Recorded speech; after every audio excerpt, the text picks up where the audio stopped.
Es un gusto saludarles en este día martes en el que vamos a estudiar un tema que, vamos a decirlo con todo respeto, lamentablemente, pastor, ha sido un tema polémico.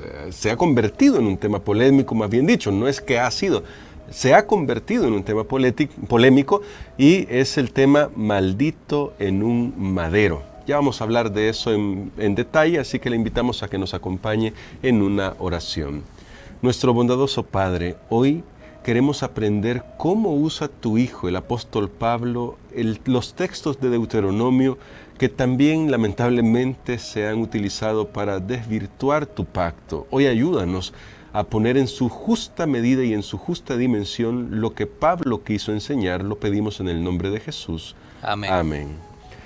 Muy bien, Pastor Dani Perla, el tema de hoy es un tema, a mi juicio, difícil. Por lo que decía al principio, se ha polemizado muchísimo este texto. Usted puede leer Gálatas capítulo 3, versos del 1 al 14, y ahí aparecen algunas palabras que son un poquito difíciles de asimilar, y muchos cristianos han tomado la carta de Gálatas y han dicho: como ven, Pablo dice, la ley ya no necesita ser guardada, no se necesita nada de la ley, porque eso fue clavado en la cruz, aunque no usan ese texto, eso está en Colosenses, algunos ocupan esos textos así mal utilizados, pero eso fue clavado en la cruz, no necesitamos más de la ley. ¿De qué habla realmente Gálatas y cómo usa Pablo Deuteronomios de tal manera que tiene un mensaje especial para nosotros? Bueno, creo que cuando nosotros estudiamos un texto, se han llamado pasajes difíciles de la Biblia. Sí. Cuando uno lee solo ese pasaje, pueden quedar algunas preguntas serias. Sin embargo, eso tiene que compararse con el resto del testimonio de las Sagradas Escrituras. De hecho, ahora hay muchas ilustraciones para hablar qué pasa cuando uno ve solo un aspecto de algo. Sí. Y uno dice, bueno, yo me equivocaría si doy un juicio porque tengo que ver todo el cuadro completo para poder decir correctamente de qué se trata. Y eso es lo mismo. Pablo nunca habló en realidad en contra de la ley ni mal de la ley. Más bien él dijo, por ejemplo, Romanos capítulo 7, él dijo: la ley es santa, el mandamiento es justo. Bueno, ¿cómo yo voy a decir de algo es santo y después voy a decir no sirve o hay que desecharlo? Es una total contradicción. Lo que pasa, creo que hemos estudiado este tema en lecciones muy anteriores. Lo que pasa es que cuando la Biblia habla de, por ejemplo, la maldición de la ley, Cristo nos rescató de la maldición de la ley, lo que está diciendo es que hay personas que querían utilizar la ley como un medio para salvarse. Ajá. Y es allí donde radica el problema, no en la ley en sí, sino el uso que las personas quieren darle a la ley. A eso es lo que Pablo aquí en Gálatas, capítulo número 3, puede estarse refiriendo. Entonces, pastor, aquí destaca Pablo que depender de la ley como un medio de salvación es el problema, algo que habían hecho los judíos en el tiempo de Pablo, en el tiempo del Señor Jesucristo, y que curiosamente todavía se sigue haciendo hoy. Lamentablemente hay mucha gente que cree que por su dependencia de la ley va a ser salva.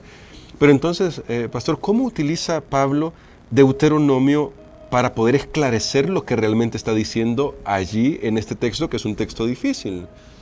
Bueno, lo que Pablo ahora nos refiere es al papel de Jesús en ese tema de la salvación, en cómo Jesús nos ha rescatado, qué es lo que tuvo que hacer para salvarnos a nosotros. Y es ahí donde Pablo toma esa frase que se encuentra en Deuteronomio. Dios le había dicho al pueblo de Israel, bueno, a través de Moisés: maldito todo el que muere en un madero. En aquel tiempo se consideraba una afrenta, una ignominia, que una persona fuera colgada en un madero. O sea, era algo horrible, algo realmente que era repugnante. Y entonces, por eso Dios había dicho, mire, si cuelgan a alguien en un madero, normalmente eso se hacía para castigar a alguien. Sí. Esa persona está bajo maldición, además no dejen su cuerpo ahí en ese lugar. Pero luego el apóstol Pablo dice qué interesante, Dios mismo tuvo que morir en un madero. Jesús mismo, o sea, Dios en Jesús, tuvo que morir en un madero y se hizo maldición por nosotros. Al final, la maldición no recae en la ley, porque la ley es santa, es justa, es buena.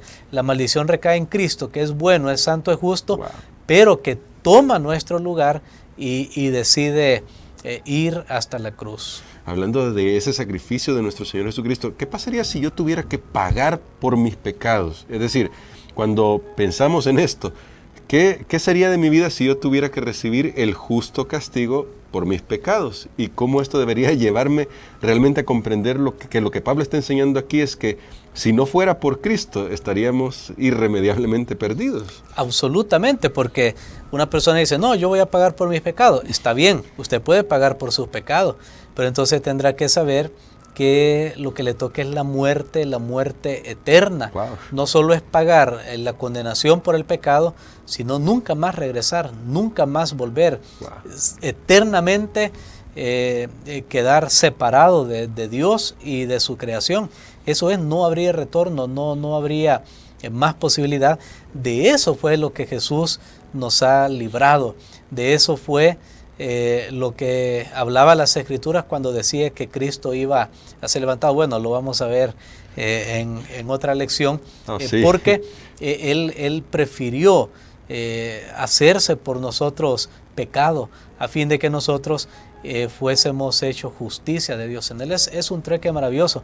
De hecho, en la Biblia no es la primera vez que usan estas imágenes, porque también vemos que, por ejemplo, Jesús le dijo a Nicodemo, la serpiente que levantó Moisés en el desierto, se lo dijo en otras palabras, me representa a mí. Dios utilizó un símbolo que era negativo, la serpiente un símbolo del pecado del diablo, porque Él mismo tuvo que hacerse como uno de nosotros, a fin de que nosotros nos hagamos como Él. Y esa es la gran bendición. Amén. Que ya no hay condenación en Cristo Jesús. Es decir, algo que nuestra mente finita, pastor, no puede alcanzar a comprender, pero que tenemos que aceptar por fe.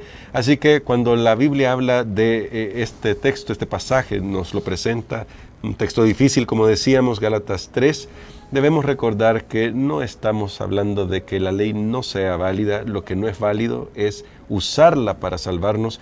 Para eso vino Cristo Jesús, para salvarnos, para darnos una vida nueva. Y vamos a orar por eso, pastor, porque creo que no existen palabras para terminar de agradecer todo lo que el sacrificio de Jesús significa para nosotros. Amén. Padre, gracias te damos por el sacrificio de Jesús en nuestro favor.